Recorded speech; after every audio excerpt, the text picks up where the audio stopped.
Social मीडियावर सध्या एका आईचा भावनिक व्हिडिओ प्रचंड व्हायरल होत असून या व्हिडिओनं अनेकांच्या डोळ्यात पाणी आणलंय। एका खासगी रुग्णालयातील हा व्हिडिओ असल्याचं सांगितलं जात आहे। बाळाच्या जन्मानंतर आईनं केलेली एक छोटीशी विनंती सध्या चर्चेचा विषय ठरते।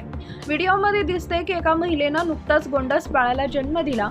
प्रसूतीनंतर डॉक्टर बाळाला आईजवळ आणतात, मात्र त्यावेळी ती महिला डॉक्टरांना भावुक होत एक विनंती करते। ती म्हणते, माझ्या बाळाला सर्वात आधी माझ्या सासऱ्यांच्या हातात द्या।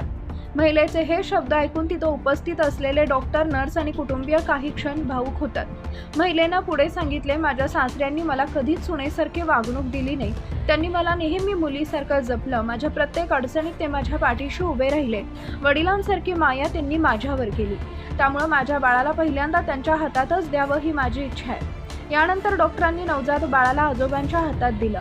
आपल्या नातवाला हातात घेताच त्या आजोबांच्या डोळ्यात आनंदाश्रू तरळल्याचे व्हिडिओमध्ये दिसून येत आहे। संपूर्ण वातावरण काही क्षण भावनिक झाल्याचं पाहायला मिळालं। हा व्हिडिओ सोशल मीडियावर वेगानं व्हायरल होत असून अनेकांनी या कुटुंबाचं कौतुक केलंय। सासरे आणि सुनेचं इतकं सुंदर नातं क्वचितच पाहायला मिळतं।